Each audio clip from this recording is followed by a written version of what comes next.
Around the globe, there are several million farmers. Yet, is there enough food to go round for all people in the world?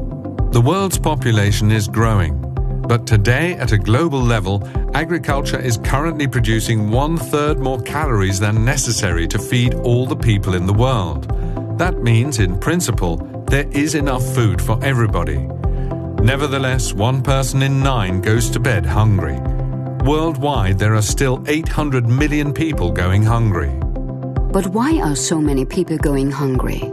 Because this is not only about the global production level, it is also about making food available, accessible and usable for everybody at all times.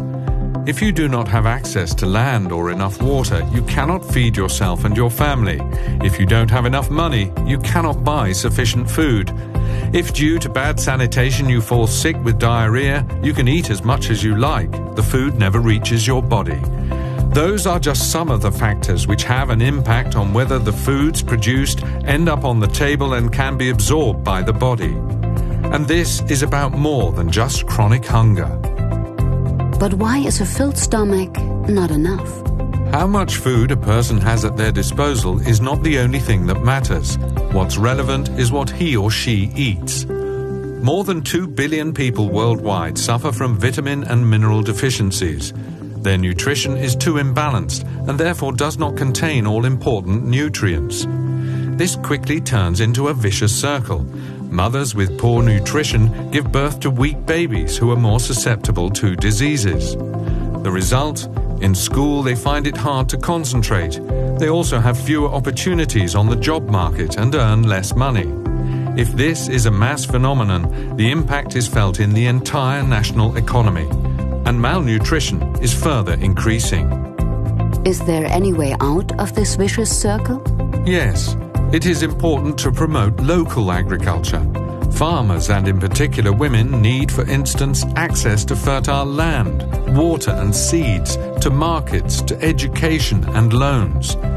Governments need to invest in, for instance, roads, schools, sustainable water management, sanitary installations and a functioning financial system. Living and working in the countryside needs to be attractive. This means that leaving to another town or abroad will no longer seem like the only option for many millions of people. And what is the German government doing to secure food and nutrition for people worldwide? The human right to adequate food obliges states to build an enabling environment for people to be free from hunger and malnutrition. The German government supports the United Nations Food and Agriculture Organization, FAO, and other UN bodies in their work to progressively realize the right to food.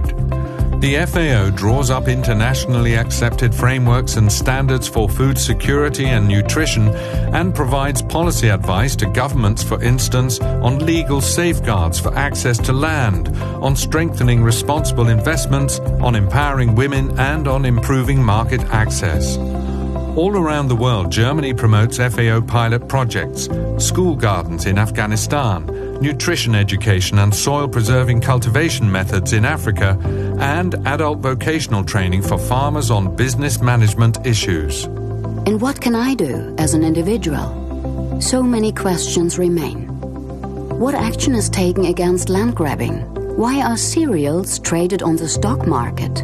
And why are more and more people in poor countries overweight? Our brochure has answers.